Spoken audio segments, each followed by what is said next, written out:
Excellent. You all should have heard that recording in progress. And like I said, I want to welcome you to this webinar tonight associated with the Mount Washington Wave Camp and some of the wave conditions here. This is for 2021. And like I said earlier, we're changing it up just a little bit. In the past, we did a lot of basic training type of stuff on mountain wave. We're going to bypass some of that to talk about what we've been dealing with nationwide for wave windows and letters of authorization and waivers associated with that. So here's Mount Washington. What we are looking at tonight, get you to learn a little bit about the rewards of wave flying, the policy on the wave windows. The big thing here, being part of the FAA safety team is the preparation and safety. And then the specific site aspects of it, the planning and the hazards that go along with it. There are wave camps that do occur across the nation. Minden, Nevada is probably one of the more prominent ones that people know, but out here on the East Coast, we see Mount Mitchell, Saranac Lake, Lake Placid, Petersburg. And there's even other locations that have it available with wave windows that may happen year round. All over the country, but even some out here on the East Coast. And we're not going to get into the general wave development, but you may remember this from your training, what it ends up looking like and why it ends up occurring, where we have, a fairly steady state, probably increasing in velocity with height, wind, with a stable atmosphere, but something that is lifting it. And if we even look at the SKU T, you can see examples of where, the cloud formation could end up occurring, whether it be with a cap cloud, the rotor clouds, which tend to be very prevalent, the altocumulus lenticular clouds, the lennies that we end up seeing and everything there.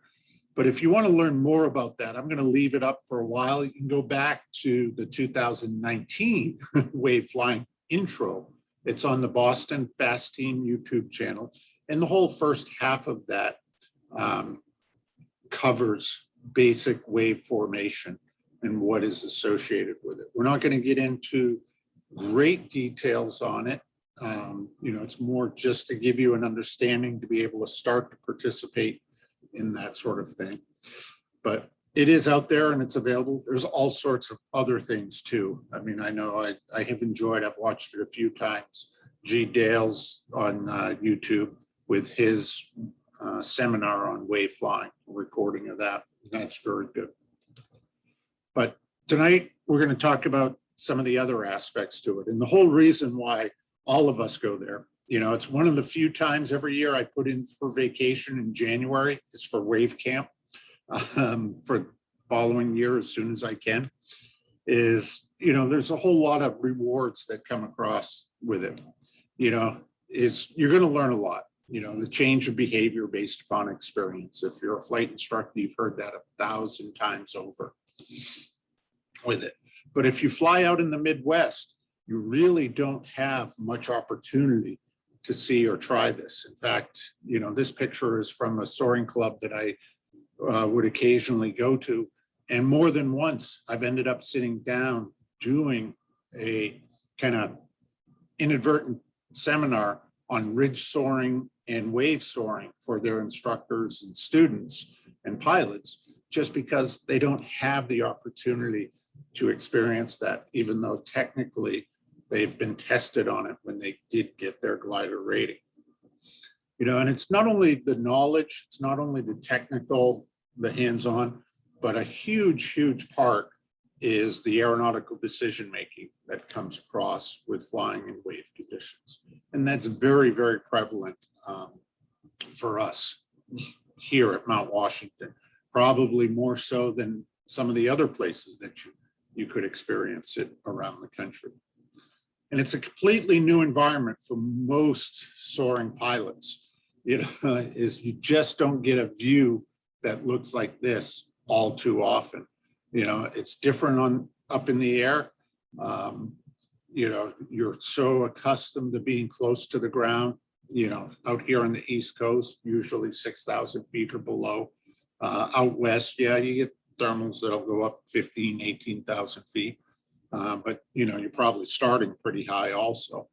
It's such an opportunity to be able to go from under 1,000 feet MSL to 18,000 feet plus in a glider.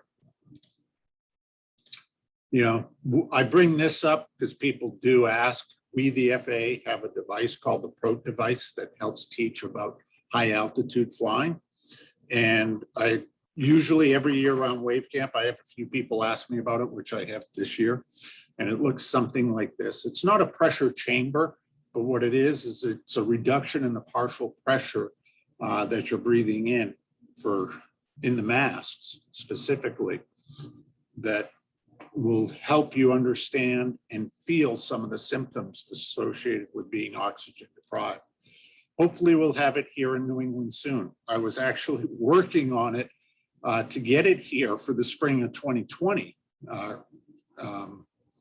It would have been the spring of 2021, excuse me, but COVID hit. And I've talked to them a few times and they keep telling me, yeah, you're high on the list, you're high on the list.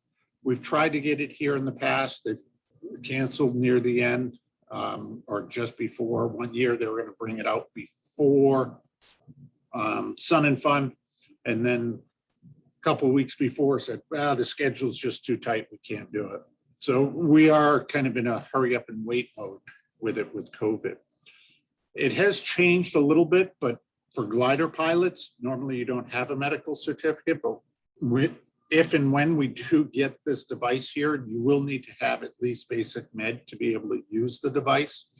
If you don't, they will allow glider pilots on a space available basis to attend the ground school portion. But if they're bringing out the device, they're trying to keep it full all of the time. So, if you are capable of at least basic med and the device is coming out, we want to offer the opportunity to everybody in New England at the different soaring clubs, but you may want to get basic med at least. And like I mentioned, it is different than a pressure chamber. Achievement wise, this is kind of the big thing associated with the soaring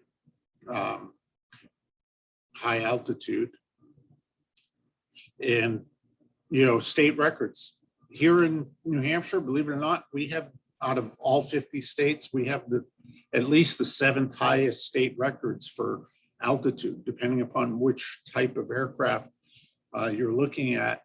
Our altitude records range from 26,414 feet to 33,733. And that is just those that did pre-plan and meet the requirements to be able to claim a state record ahead of time. And we're looking at climbs of 20,000 to 32,000 plus feet that occur at the Wave Camp. It really is different. And I do believe, I've heard that there's people that have gone higher than the state records, just didn't have recorders or things like that available to them at the time. Right? Is that, Rick, you probably would know, the history a little bit more. Have we seen that in the past? You know of circumstances where people have probably gone above state records or had climbs that are even better? I don't know of rumored climbs above the 33, but there certainly have been a number of different category climbs that have been under that. Yeah. But I was state record keeper for a long time. True. And so I know those well, but beyond that, I don't. Yeah. And, I use the saying, Rick probably picked it up, but, we call Mount Washington the highest diamond mine east of the Mississippi because, it just so many people come up here to get their diamond climb associated with their badge. It makes it really is. And the diamond altitude is 5,000 meters, which is 16,404 feet. I don't know if it has been done, but, in theory it could. You probably could do a diamond climb without ever going above 18,000 feet if you were right over the airport and climbed up from about 750 feet or so, I believe. To my knowledge, it's been done 3 times. Has it? Yep. Hey, I know I've come very close. I've been within 500 feet of it once or twice there myself, but Yeah, it's not the top part that's hard. yes. Yeah, it usually is, taking a low tow or something to Mount Hayes, then getting low, just about landing back at Gorham when all of a sudden you find that sweet little spot that you're able to climb back up with it. And also Lenny pins, you get the Simmons Wave Award with the pins along with the certificate. I think mine's up there behind me from Mount Washington for over 25,000 feet. And that is one of the few, that's also one of the other things. And I'm emphasizing this because we're going to talk about the waivers. And one of the criteria associated with the waivers is having a justification for it. And we do need to think about this and support the Soaring Society of America badge and award achievement programs, because that is the thing that we can use, or that the FAA understands, and why glider pilots would want a waiver is to achieve records, specifically like state records and stuff, and also the badge and award program associated with the FAI on it. Personal achievement, of course, is there. And then also it's just something neat to do. It really does. Airline pilots, there's some of you on there tonight, but I'd always end up doing in-route inspections, and pilots are just flabbergasted that glider pilots can climb like 15, 20,000 feet in mountain wave and be up at that high altitude. Their mindset, if they're not involved in that world, is it's truly gliders, not sailplanes. And, I've had more than one 4-hour long route inspection that I've ended up talking about wave flying to the flight crew the entire time. Like, they're like, really? You could, and what do you do about it? And just question after question. Maybe for working for the FAA, they're distracting me or trying to, but they do a good job about it because it is really fun. It's something neat to do. And I really enjoy my time there every year. And we don't have a lot of it here, but I know there are some places where kind of use it for the downwind dashes. And this is just an example. And this was only at 18,000 feet. I use ForeFlight, which a lot of airplane pilots do when I fly my glider too. And I was up at just about 18,000 feet over Mount Washington. And this is what it was showing as my glide range capability. And I have this set really low, down to a 20-to-1 glide ratio. But it basically was showing me that, under the given conditions of wind, and this adjusts for altitude, turning around, all of that. There's a lot taken into ForeFlight, but that I had places like Bangor within range, Boston, almost Provincetown, Mass with it, easily Portland, Maine. In theory, you could do some massive downwind dash cross-country type of flights. And, one of these days, our counterpart from Maine, John Wood, who's not with us tonight, but he and I have spoken many times, is, hey, if I decide you could give me a ride back to Gorham, right, the next morning, so that I can get my trailer and do it. There will be a day where I'll do that. I'll call down on the ground and, hey, folks, I'm heading off into Maine. See you. And then there's also opportunity to do some closed course cross country. My glider doesn't bode well with it, but others that have higher performance. And I know, Rick, you and a few others have kind of at least planned some cross-country type flying associated with Wave Camp before, correct? Yeah, we've done a number of flights. My most notable one was all the diamonds in one flight. So a 500K cross country, as well as the climb and et cetera. Yeah, so it is possible. And I kind of did my own little one for the first time. I was over at Mount Washington earlier this year, up to 18,000, met up with somebody from Post Mills. They had higher performance and went up to Sugarloaf and back in wave. I went up to Elephant Mountain and back in wave in my glider, which was lower performance. But we never got below 16,000 feet the entire time. You know, trucked 50 plus miles away and, you know, and back all between 16 and 18,000. Now, here's the big one for tonight. And, you know, I'll give you what information I can. Because I am so involved in the glider world, National has asked for my advice on this multiple times. And I try to provide the insight of glider pilots, but things have changed with how wave windows for gliders are handled. And I have the changes struck out here purposely. It really is not a change in the FAA policy.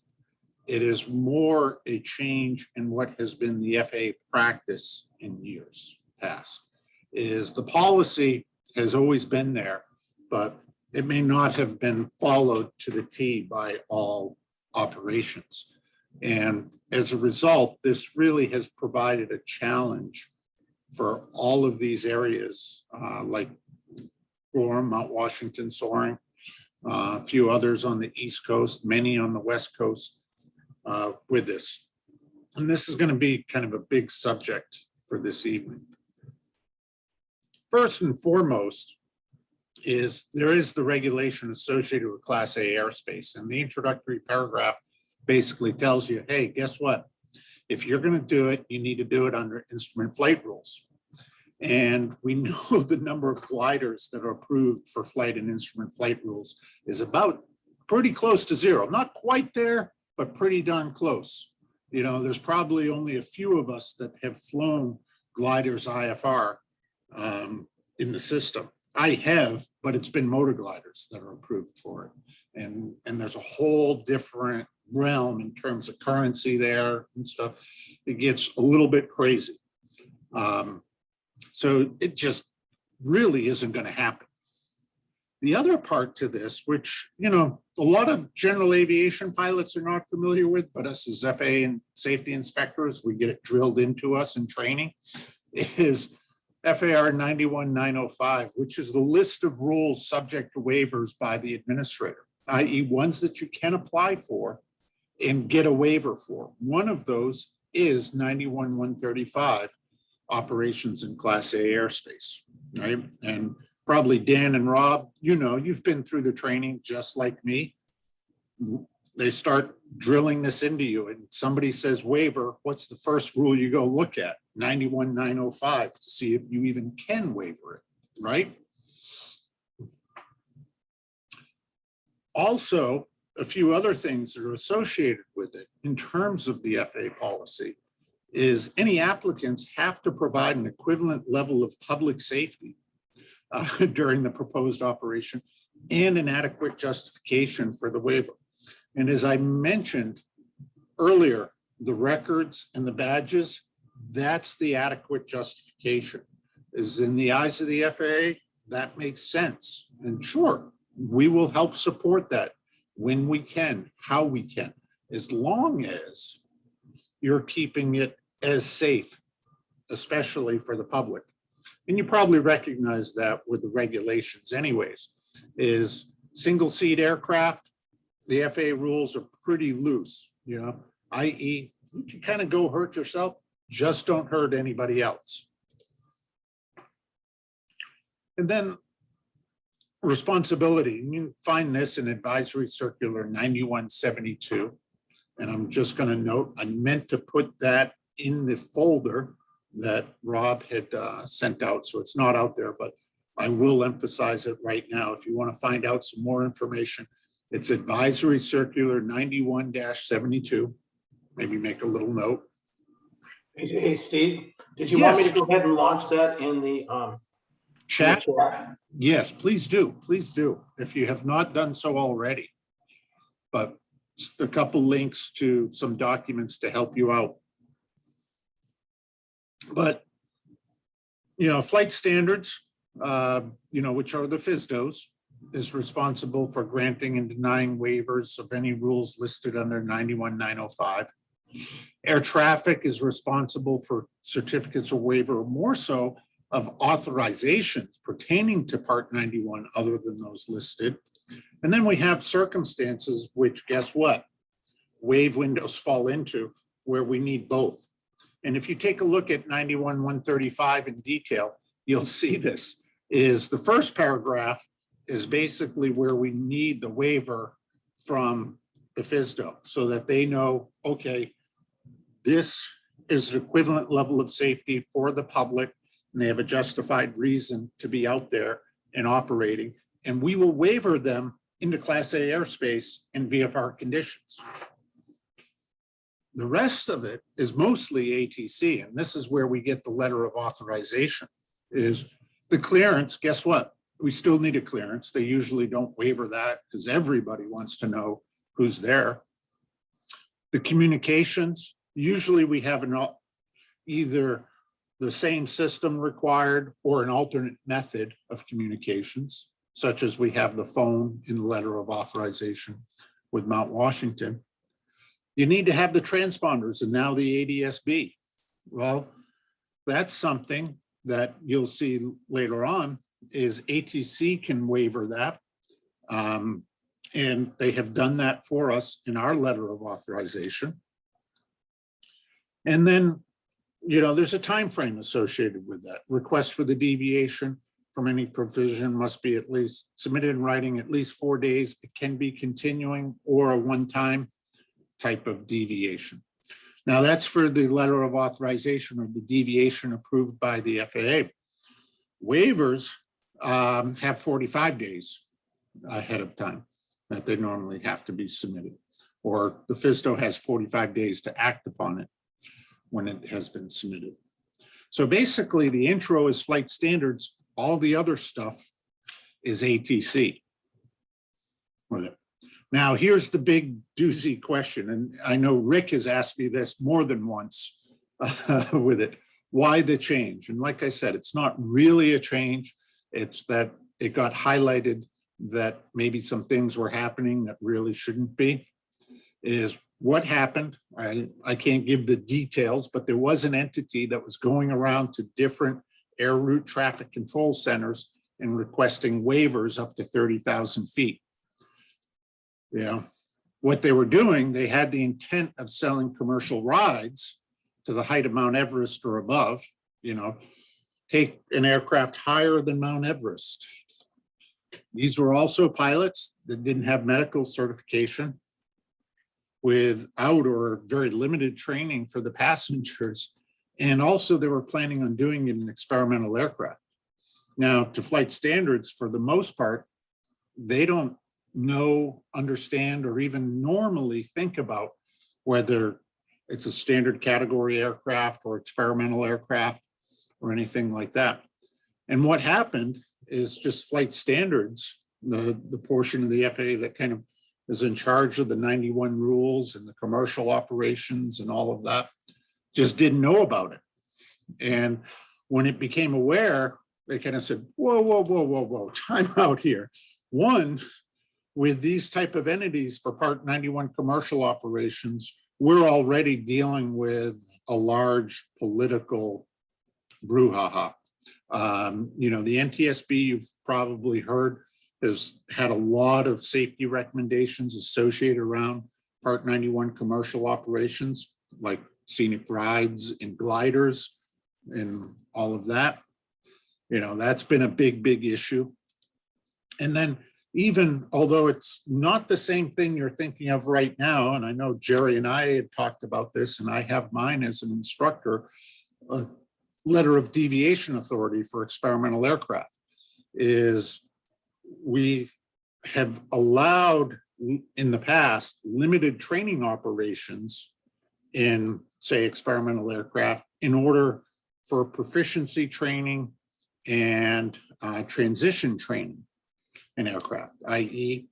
may even be on. I know I issued it for one person in the New England area here. We're providing training in his Lancer for experimental aircraft. Has a curriculum, all of that, and we allow them to charge for the training in the aircraft under that system. However, there's all sorts of criteria associated with it. And this is one of the things is experimental aircraft can't normally be used in any for hire type of situation, whether it be commercial operations or instruction for hire or that sort of thing. So, it really was like, whoa, everybody, time out. So where does that put us kind of to date from the eyes of the FAA? And then we'll look at what we're dealing with. Is way back when this first came up, the Air Traffic Organization last June basically said, hey, everybody, don't issue any further wave window stuff until we work this out with the local FSDOs. They're going to need to know about it. They're going to need to get a waiver from them, all of that. And, it went at the speed of government. So ATO finally got their orders updated to provide coordination and guidance for their managers and staff on how to do that. That finally came out in June of this year. They did issue a notice on the job order, 7210-932, that went out in effect on July 1st, 2021. And basically that was good because it allowed the air route traffic control centers to at least start issuing the letters of authorization. That's one part of what's needed, but it basically says, here's your letter of authorization. You still need to get the waiver from the FSDO with it. And we, like other places in New England and the East Coast, got ours within a few days of that notice being issued. However, things are still a bit slow on the flight standards side. There really hasn't been any communication or guidance to the FSDOs on it yet, at least that I'm aware of. Most of the people that I have talked to, and I've had quite a few across the country contact me about it, have really kind of stumbled across it because a local soaring club or somebody called them and, they got a hold of somebody who said, yeah, call Steve Brown. He knows about this. We are working on, I know National is, I've been helping and assisting the person at the national level that has been assigned this. We are working on guidance for the inspectors on how to issue a certificate of waiver and the things associated with that. But that still is yet to come out. Hoping to see it sometime soon. Just a little over a week ago, I was contacted by that person and said, be prepared for some meetings this fall on the issue. So hopefully we'll see some traction starting to occur there. So where does that leave us locally and many other clubs? Leaves us in a little bit of a fog, I'll readily admit. But what we're doing tonight is we're trying to make sure we're being as prepared as we can for all the pilots that'll be participating in Gorham, and to try to help the other pilots that may be dealing with this in their local area. What we do need to recognize with Gorham and also with many other areas right now, we may be restricted to below 18,000 feet unless we do get the waiver. As I mentioned, we received the LOA up, and it's since been updated by the Boston Air Route Traffic Control Center. We basically, within our request, put in that we, wanted the waiver from the transponder requirements. Not some of these that have been issued around the country have said absolutely no to that. Usually it depends upon how the traffic is being controlled is the factor. Here at Mount Washington and Gorham, it's isolated from all the other traffic, so that makes it much easier. There are a few places in the country where they, have somebody and they give them a block altitude and they're sending, regular traffic above and below them. And those are the ones that are basically like, yeah, you're going to need to have the transponder and ADSB. We did submit for waiver from the Portland FSDO on August 31st, 2021. The point of contact for that has had communication with both the Air Route Traffic Control Center and the FSDO since then. I don't know on any updates with that off the top of my head. And basically what waiting on is a decision in the waiver from the Portland FSDO. And I know the Boston Air Route Traffic Control Center is also waiting on that right now in order to provide the briefing for the controllers that could end up working that area where the Mount Washington Wave Camp occurs. So tonight, what we are doing, and we're asking everybody, is to be as prepared as we can be to be able to use the waiver if it is issued, and also understanding that it may not happen. It's not something that any of us have control over. But almost any waiver has a requirement for training associated with it. And a few things to recognize in the authorization from ATC is we do have the deviation for the transponder and ADSB, but that's only if not equipped. If you have it installed, you got to have it working and got to have it on. And subsequently, just because you may have flown in the airspace without it and subsequently fitted your aircraft with it at a later date, doesn't mean that, you can fly with it off or anything like that. Once it's installed, you got to have it, you got to use it. So there are a few gliders out there that do have transponders and ADSB installed in them, and they will need to have it on and running. The area is defined, which we'll take a look at here just in a moment. In the letter of authorization itself, it's the 44 degrees, 17 minutes, 26 seconds north. And depending upon the format of latitude and longitude that you use, this is what it may look like. I put these here. You may want to take a screenshot or something of these to put in your GPS, because you're going to need to have GPS in order to operate within the area also. Now, here's what the authorized area looks like on the sectional chart. Let's go, there we go. Trying to find a spotlighter. Is the wave center point. This is right off of my iPad, so it gives you an idea with it. But the center point is the auto road with it, and then it's a 10 nautical mile ring around it. ATC is going to also, because it's SENRAP that they're using, keep traffic another 5 miles away. Doesn't mean that we have a 5 mile window. What it means is the radar is just that poor that they want that amount of a buffer. Few things just to note, and Jerry and Rick jump in also if there's more to add on this, please. But if you're using paper charts, it's right on the Montreal and New York sectionals. Some waypoints that you might have if you're using non-gliding type GPSs is Wiley Waypoint from Joby are in there.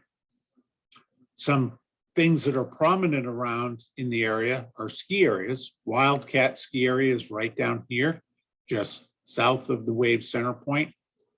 Black Mountain ski area is here, just north of Jackson, New Hampshire. That's within it. And then it's just outside, but right over here by this building word, right out on the edge is Bretton Woods ski area. Some other things, the Mount Washington Hotel, which is prominent, easy to see, white with red roof, is down here in this area with the building. This building marker right here is the base of the Cog Railway base station. It crosses basically right across off of the Southern Presidentials through Crawford Notch. We commonly talk about the Crescent Mountains, which are right here. And then beyond that is the Pilot Range. We also will talk about Mount Hayes, which is up here where the R and the H are and the word Gorham. Some other things, this little mining item symbol just outside of the circle is the Berlin dump. That's easy to recognize. And also these windmills that start in the Jericho State Park are easy to see. And you see where Gorham is located. This is the smoke tower right on Pine Hill. The summit of Mount Washington.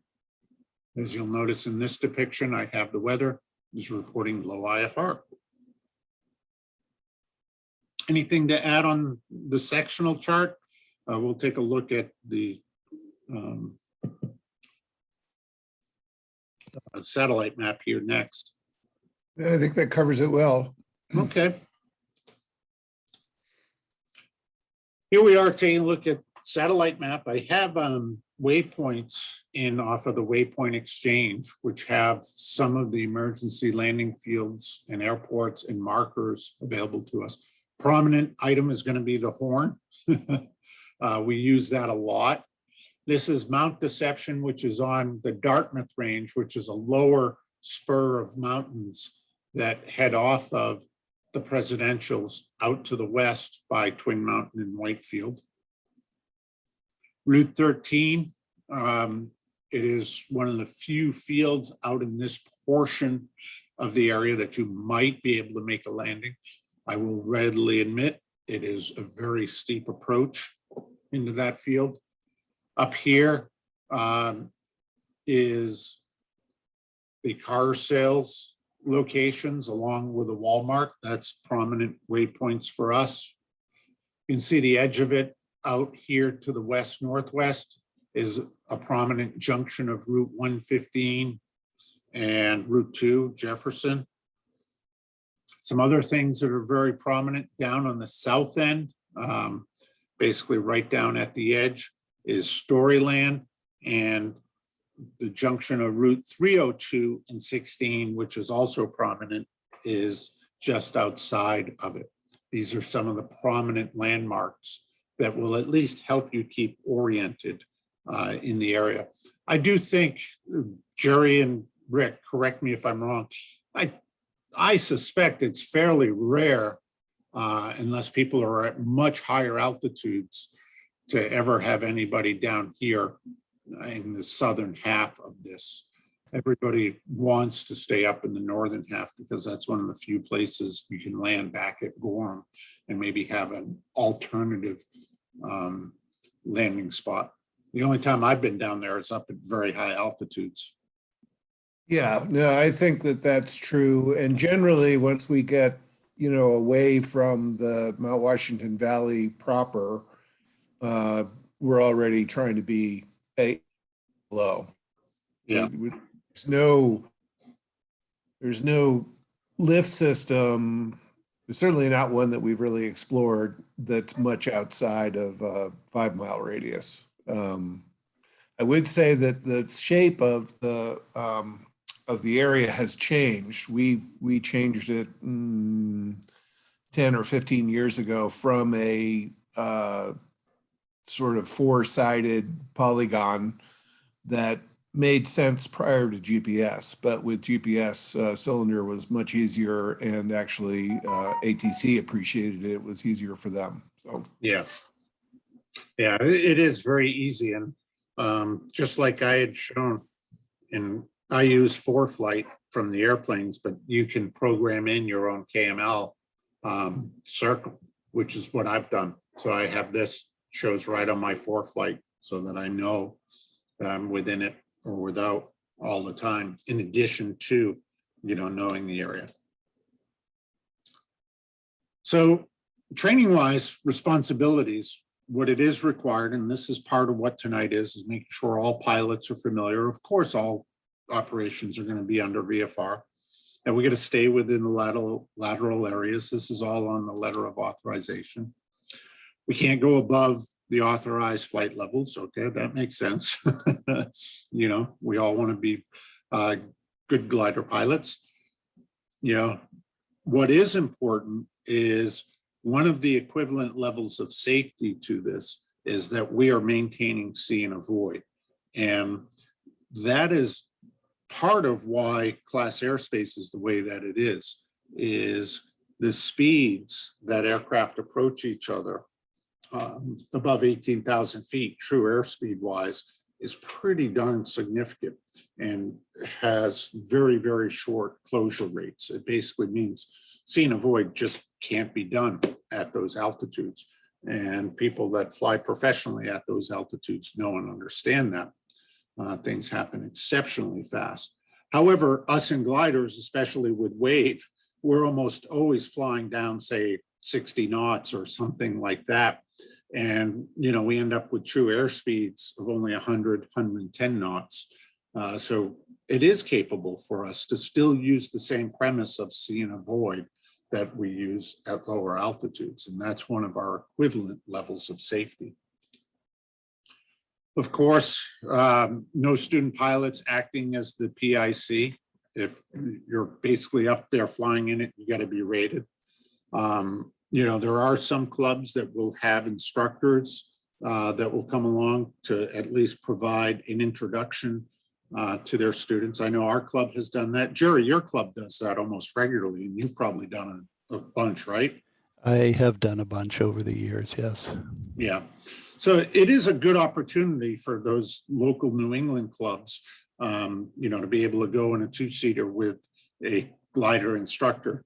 You have to recognize, though, this is one of the challenges I know I face and our club faces is a lot of the instructors have their own personal gliders and they're going to the wave camp to fly on their own. I know I've been there and I've had, you know, it's times 4 or 5 people show up, you know, start bothering me while I'm rigging my glider saying, hey, I want to go up with you. I want to go up with you. You know, it's, well, I'm kind of not on the schedule to instruct. I'm here to fly on my own. But some people don't have their own gliders, fly the club one all the time. And those are the instructors to, you know, really be searching out for, right, Jerry? Sure.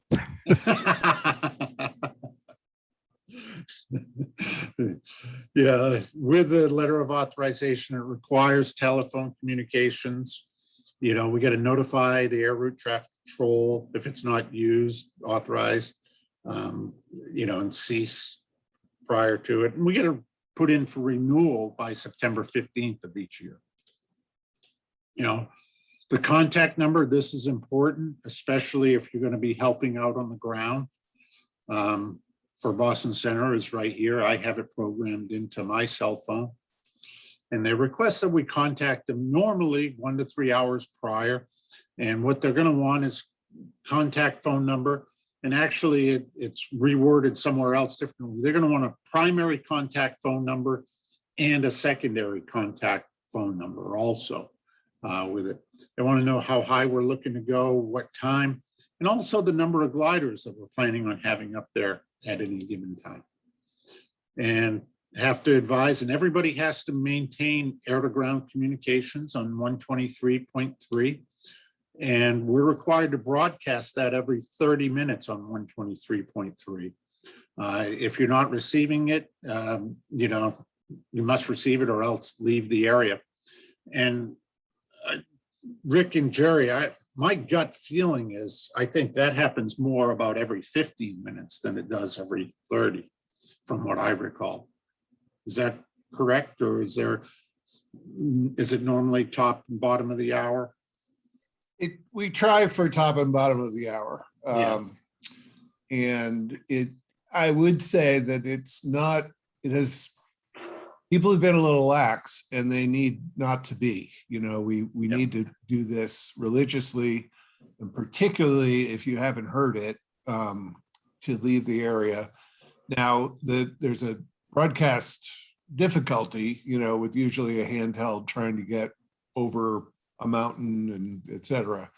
But it's something that we should relay as well. So, you know, if somebody gets it then and is high, then go ahead and relay and make it clear for everybody. Yeah, and that's probably why I'm saying it seems about every 15 minutes, because any of the times I've been up there using it, somebody has probably been asking for verification that it's open, just because they've entered into the area, they've been on the ground, whatever, and you know, it ends up getting relayed by everybody. and the ground station. And then we get 20 minutes to get out if recalled. I don't know if that's ever occurred. Do either Jerry or Rick, you ever recall that happening? No, Don't. yeah, I don't believe we ever have. Just another procedural thing is that when we know we can't be in there anymore, they very much appreciate it if we call them and tell them we're out. Yes. Yeah. But I don't believe we've ever been asked to leave. Yeah. There have been times when they haven't given it to us. The conditions look good or whatever, and we call and they say, not today, guys, sorry. And, Yeah.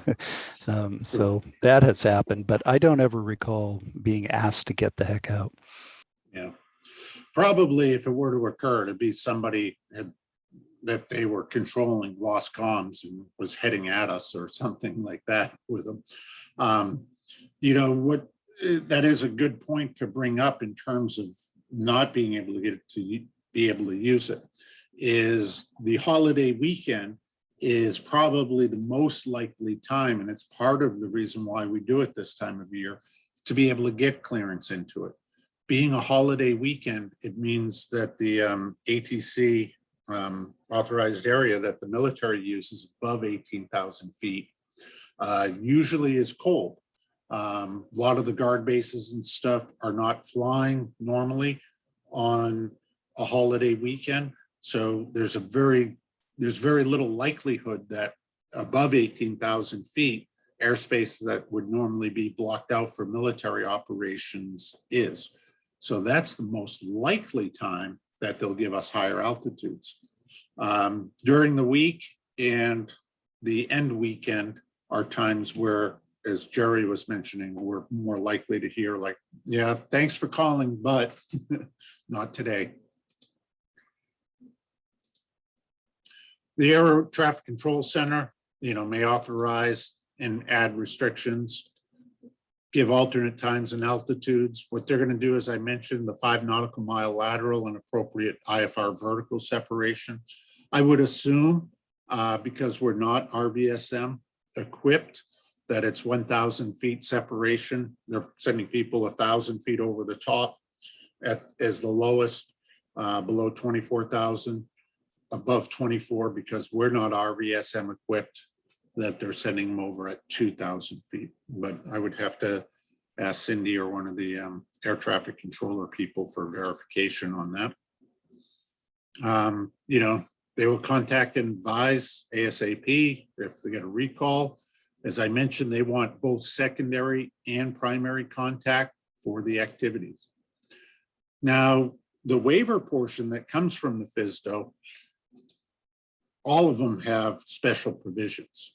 The challenge right now is we don't have the waiver and we don't know what those special provisions are. But here's some of them, as I've taken a look at some that are issued across the country that we possibly could see.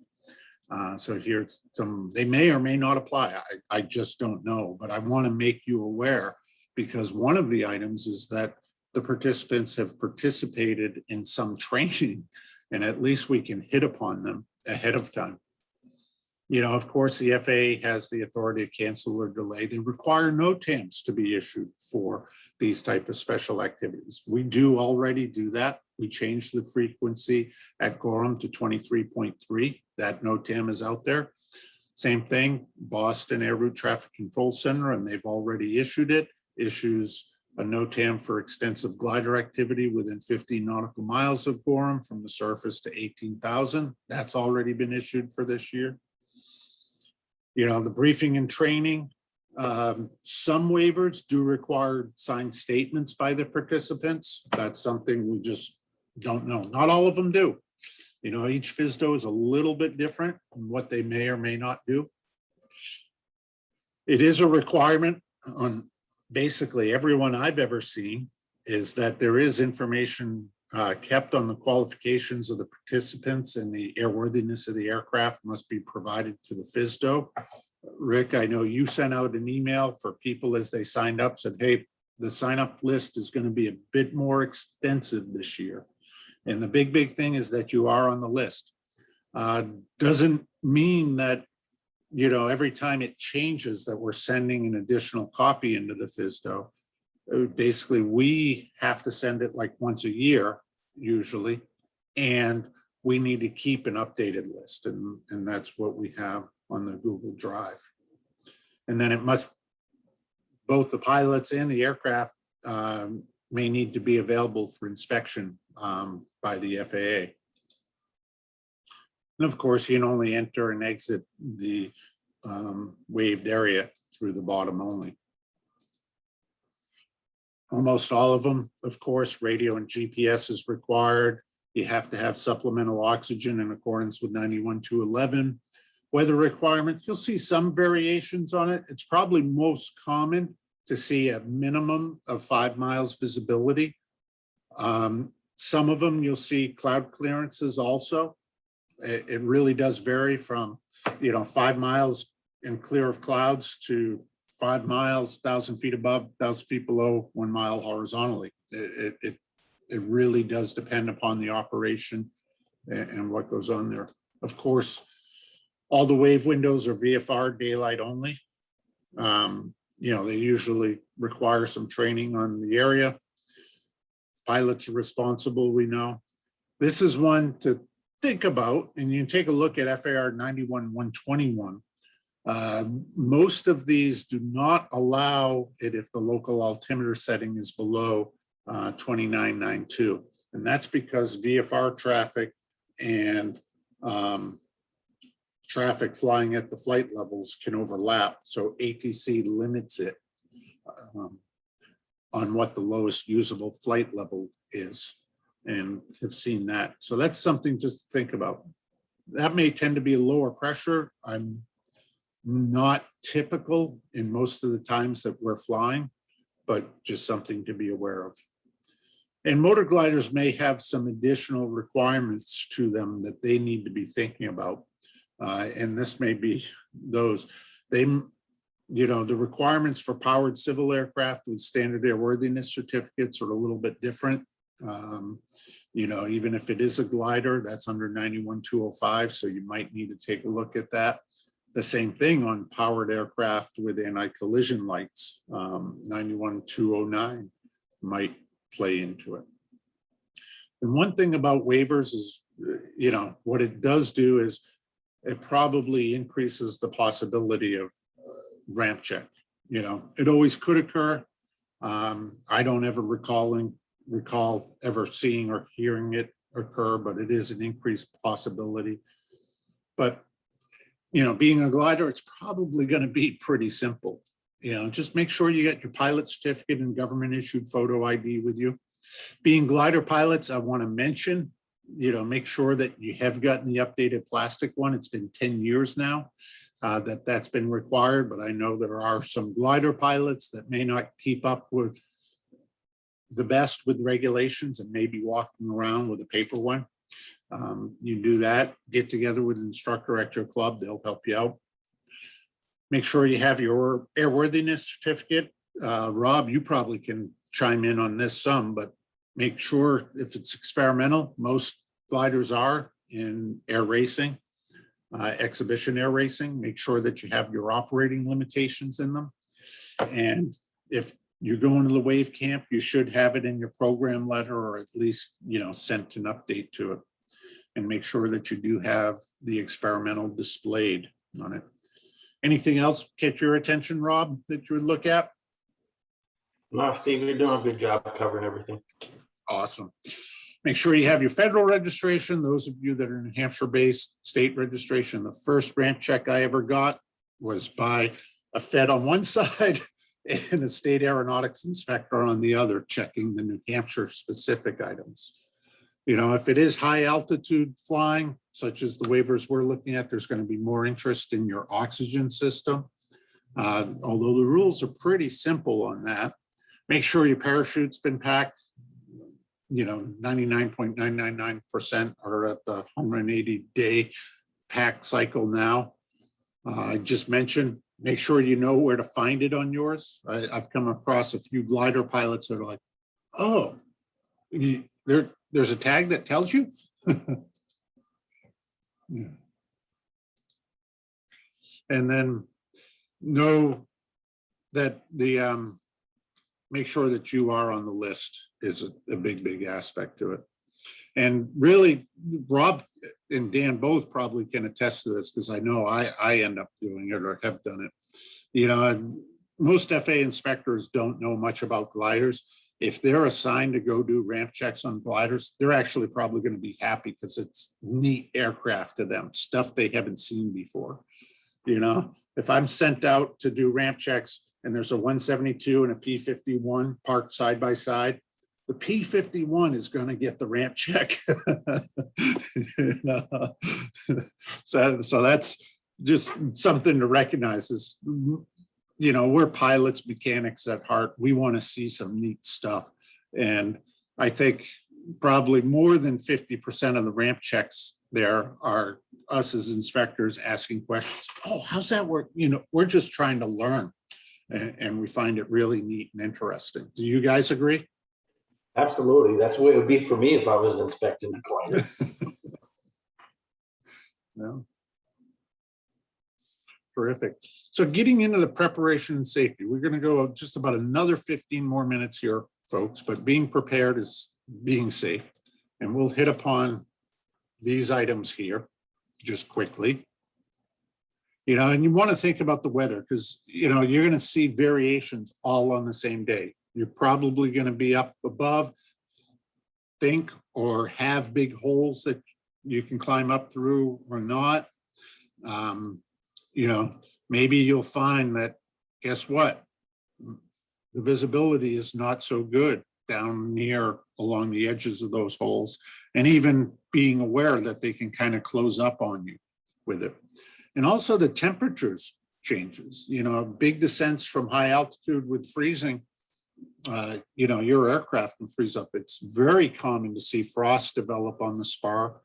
This is a picture of mine from flying through Virga a few years ago. I, you know, flew through some what looked like snow and stuff like that below freezing, didn't think much of it, you know, had the visibility and looked back and, oh, that looks a little fuzzier, and never even knew it until I landed and got out and was like, whoa, you know, it had just this thin layer of fuzz along the leading edge. A big issue for this, and I know Rick and others always emphasize this, is making sure that you're proficient, and especially proficient at landings. You know, the practical test standards saying touching down and rolling to within 100 feet of a point without stopping.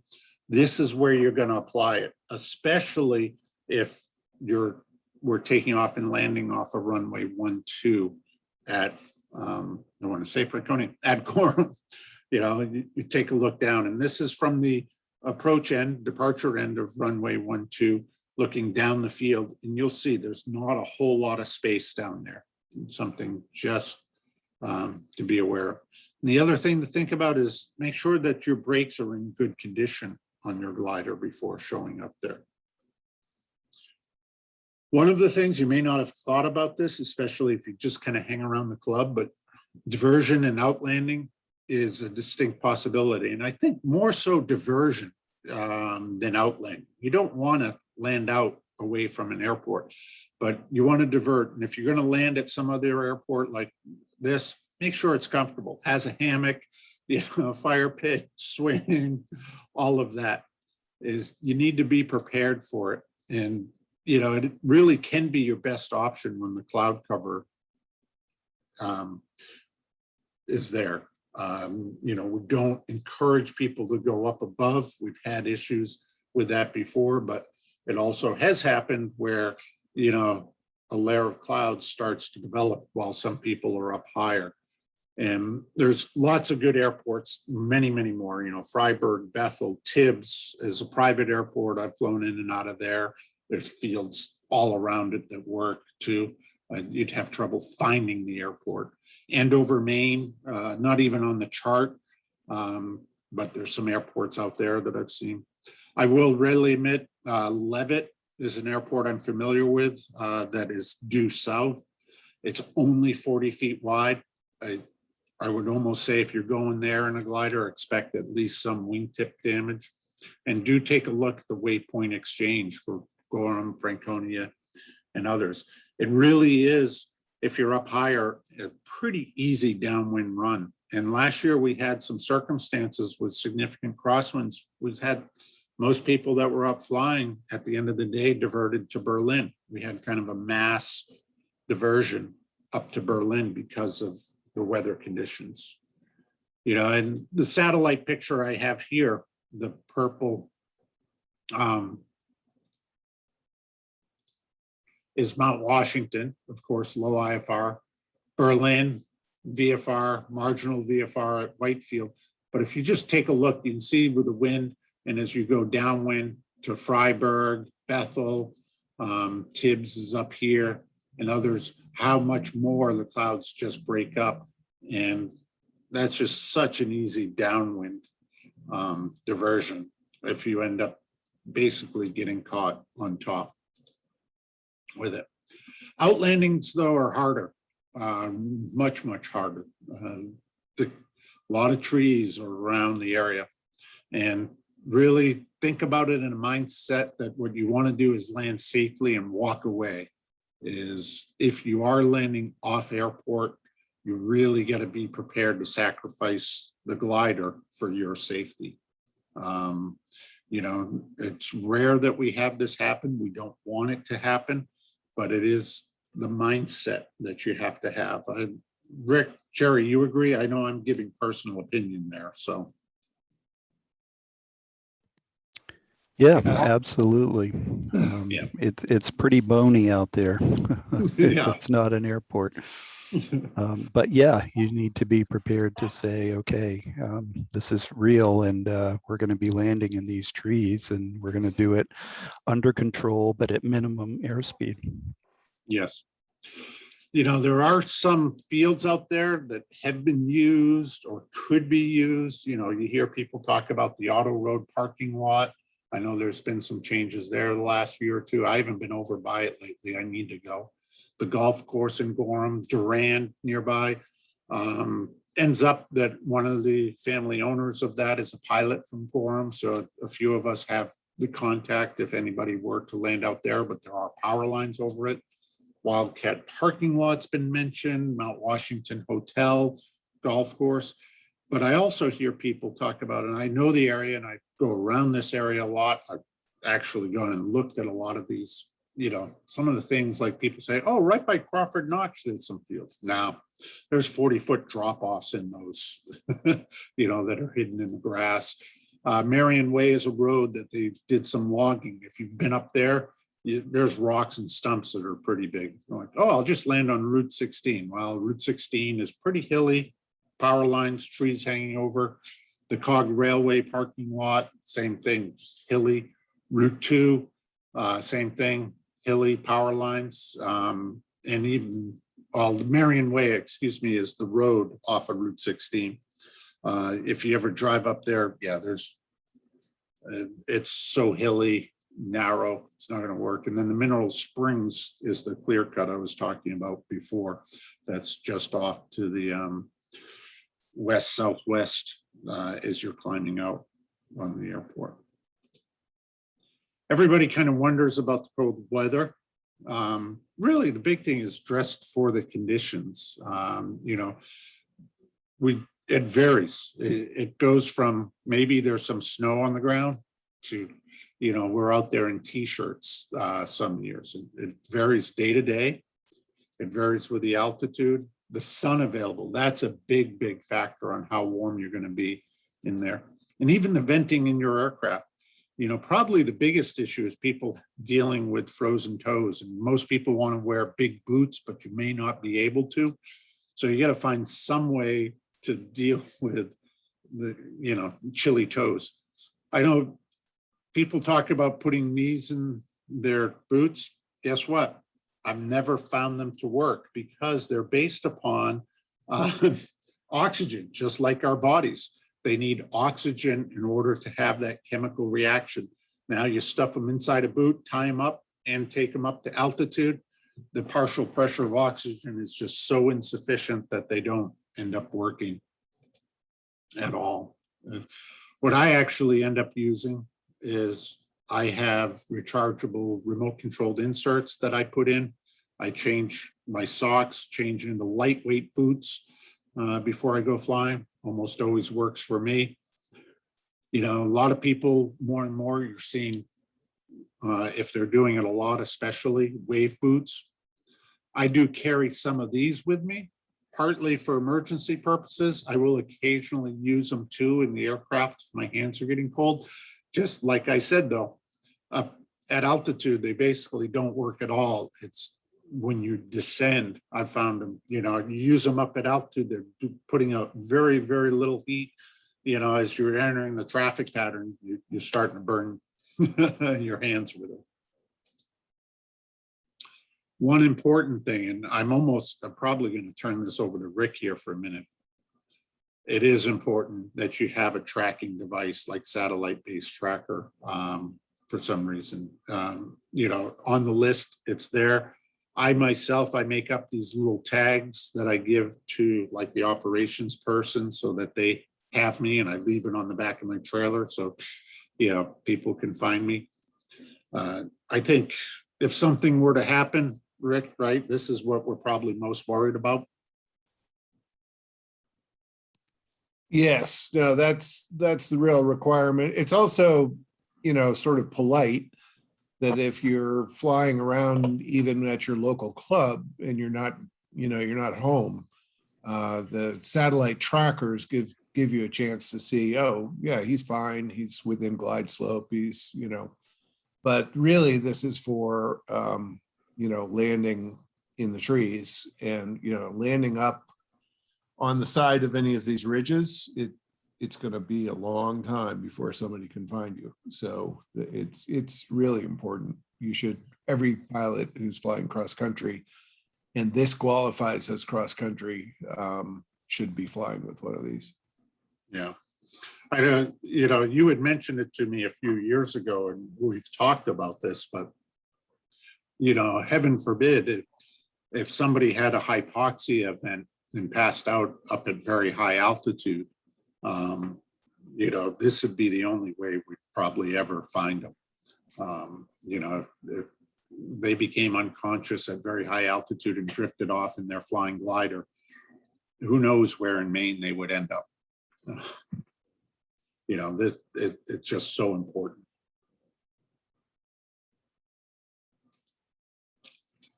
Radio is an essential part to it. You know, it's great to have an installed radio with a good antenna. Some people use a handheld. I'm in the other mode. I have an installed antenna in my glider that I plug in a handheld radio to.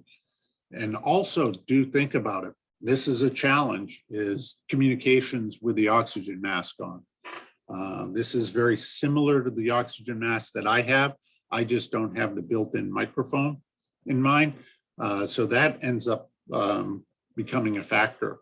And I have found that I'm able to communicate through it, but most people are like, wow, that's kind of rough to hear you, Steve.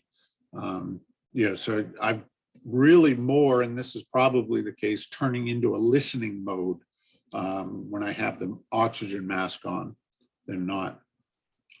GPS is important, probably even having it. You know, I have a Nano 4 because I don't have a nice LX nav installed in my panel or anything, but I also use ForeFlight with mine. It's great to have an IGC recorder like you see here with the Nano 3 and Audis and that sort of thing. And, you know, you probably can do this with a lot of the flight computers for gliders, but I use ForeFlight. And this is what I do. I hit waypoints on ForeFlight, and you can see it right here. This was a few years ago, but got in the low altitude wave, about Mount Hayes, Pine Hill, and all of these points are where I was finding what I felt was good lift for those current conditions. And over time, it marks out where the wave bars have basically set up, and it gives me the opportunity to work, and I can then adjust and formulate from there. It's much better than, you know, trying to do the angle. Okay, well, that angle here, that angle there, and then now I'm this much higher. you know, the kind of the old school wave flying, the GPS helps out a lot.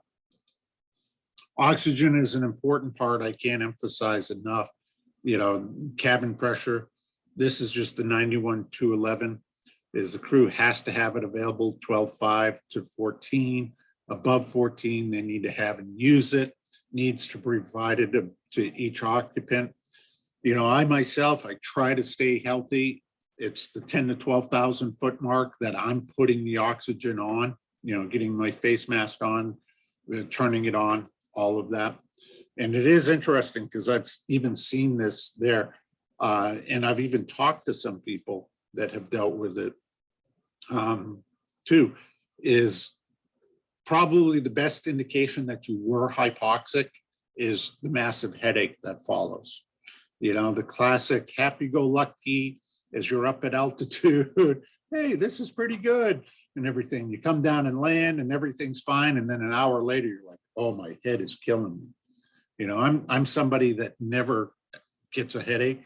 You know, I probably can count on one hand how many I've gotten in my life. But boy, I know a couple times I've gotten them, and it was from being at higher altitudes with probably not the right amount of oxygen with it. And the time of useful consciousness, you know, it's very, very short, especially as you're getting up over the 20,000 foot mark. This is really something to think about. This is what we hit in the Prote device. I know, Rick, I've seen you going around, you know, the general advisement you'll see is unless you have a really good oxygen system, a backup system and all that, you shouldn't be thinking about going above 25,000 feet because of what your time of useful consciousness is. And I know I've seen you there telling people, if you're going above 25 today, let me know, because I want to come make sure you got some type of backup system with it.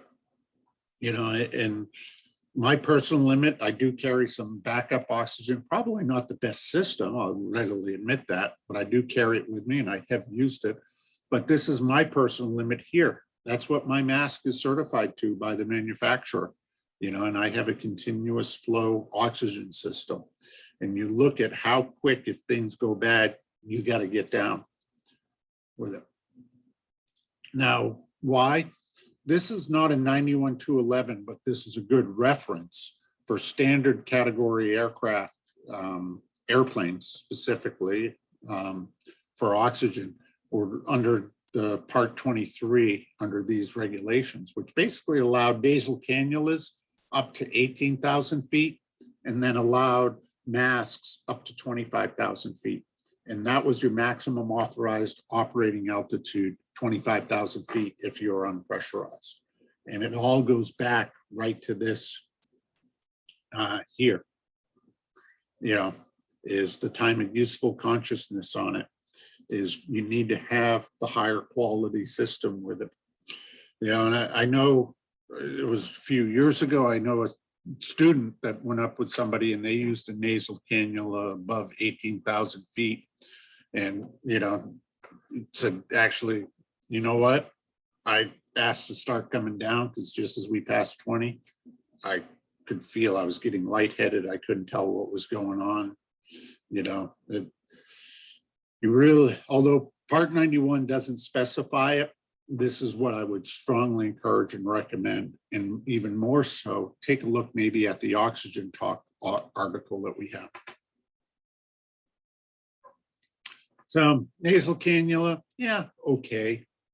The newer nasal cannulas that have the rebreathing portion to it are better.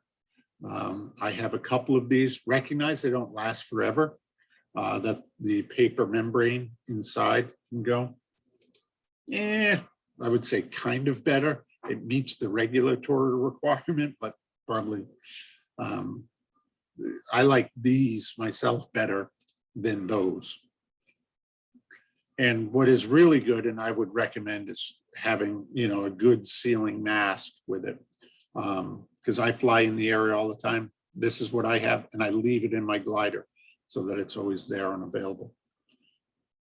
You need to have some type of backup. I use you know, a supplemental type thing that you can buy at Sporties and others. This large canister oxygen boost thing. It works. How I know is I did have to use it once. I have a mask like this, and as I moved at 21,000 feet, this popped out on me, and you know, I didn't have time. I knew. I grabbed that and started using it and got back down to about 15,000 feet. You know, was happy that I did have it. You definitely could tell the difference in each breath that you basically took. But if you're really looking to break records and stuff, you need to have a much better small portable backup system. Pulse oximeter is also a necessity, I guess, in relation to it. This is mine here. Rick, I've got a joke, as you told me about this. It's one of those things, you know, just went over my head. You know, I was sitting there, what am I going to buy? Looking at what was available, aviation, and all that. Hey, here's one that shows different colors, you know, green for good, yellow for caution, red for bad.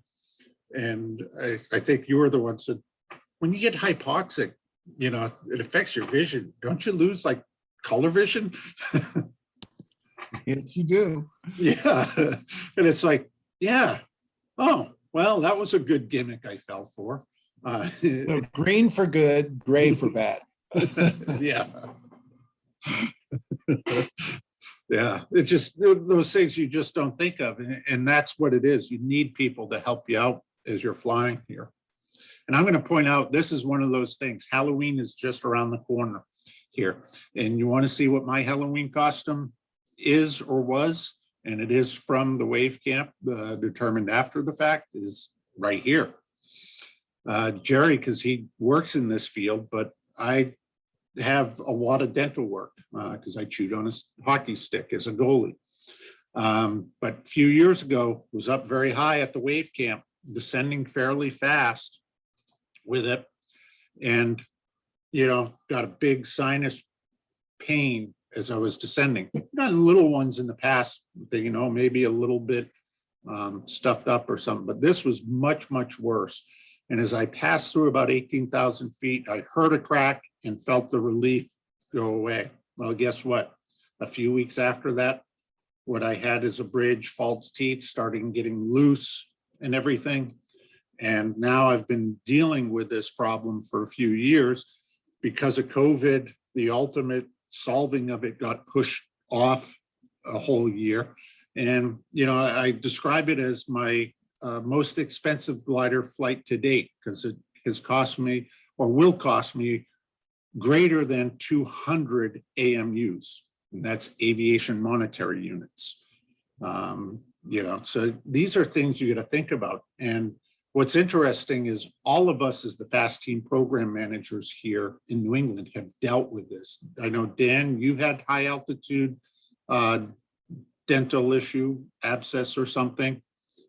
And John Wood from Portland had a tooth split and cavity or filling come out just in the pressure chamber out at Oklahoma City. So you got to think about some aspects of this a little bit more.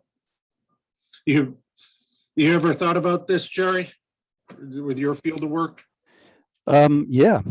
Occasionally we'll get an emergency call that, you know, somebody'd been on a flight and got some pretty severe pain. So yeah, it happens. It's real. Yeah. Just do want to mention one other thing to think about is V&E for your aircraft. I'm going to just briefly mention it because we're getting right at the tail end here with it. We do have briefings every morning, 9 a.m. that you want to be present for. Usually it's focusing on the weather. To the group that is signed up, an email gets sent out if weather impact maybe, well, no need for it because it's out, not needed today. You know, it's something, just an opportunity for all the pilots to get together and discuss what's going on for the day. We do it at our club. We use an acronym usually of AWARE. Just we covered the aircraft, the weather, the airport, the routes that people may be flying, what's going on with other airports in the area, and any extras that are important for that particular day. You know, you do want to take a look. There's a lot of good material. I already have pointed you towards the Soaring Association website and also a Google Drive that I've loaded a bunch of stuff up on.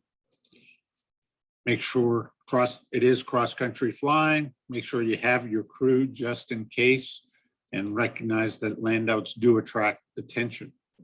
Sometimes it's good attention, but usually off airport, it's going to have a little bit more of a negative flavor or chance for a negative flavor. At an airport, you're going to have everybody come up and want to see your neat glider. You know, if you land out in Berlin or Bethel or Freiburg or something like that. We do have some occurrences that have occurred. I'm just going to truly touch upon these super quick, but just to give you thoughts of why you need to be prepared for it. You know, last year we had premature termination of tow, back release, so much slack in the rope at 300 feet in very gusty conditions off of runway 12. This is why it's important that we're not taking up the whole runway when we are using runway 12 at the airport. And Jerry, I know you've done a lot of towing, but it was rough enough. Tow pilot truly never knew it until he got to 3,000 feet. You know, the person got off at 300, did a 3,000 foot tow and turned around and where'd they go? You know, and all of that was back on the ground. And the tow pilot even missed radio calls on it just because everybody was chit-chatting so much. I mentioned before last year too, that very same day we had a mass divert to Berlin because of how much crosswind and turbulence there was. You know, we've had ridge soaring. There's the Carter Shelf, which is flatter. It's not normally steep. We've clipped a wingtip off a treetop or whatever out there. A few years ago, you can find out information on this. We had 3 aircraft that kind of got caught in the weather. One diverted to Freiburg, no problems. Another one ended up bailing out and was fine and classified as an accident for the NTSB. And we had a third person who made an outlanding in the auto road area. And over the years, we've had things like this. It doesn't mean there's a lot of them, but what it does mean is you got to think about it and have concern. And you can see much more there. All right. Well, we are at about the hour-and-a-half time frame right now. What I'm going to do is I would have a few more slides to it, but I'm going to open it up to Rick and Jerry to see if there's something that they specifically want to cover before we close out for this evening. Jerry, anything you want to cover? No, Steve's really done a pretty good job, I think, as usual. No surprise there, Steve. Thanks. Well, thank you. Just reiterate what you said earlier. Is it's there's one runway. It's a grass strip. It's not terribly wide. It's wider on the eastern end than it is the western end. You have to be proficient. You have to be able to put that glider where you want it to be. There have been incidences where, you know, we're landing 2 or 3 gliders at a time on a pretty small airport. So you got to be proficient with that. And, you know, be ready for a rough tow. Sometimes we go up through rotor, and I've been towing and I had a glider release thinking I was rocking my wings. You've just got to expect these things.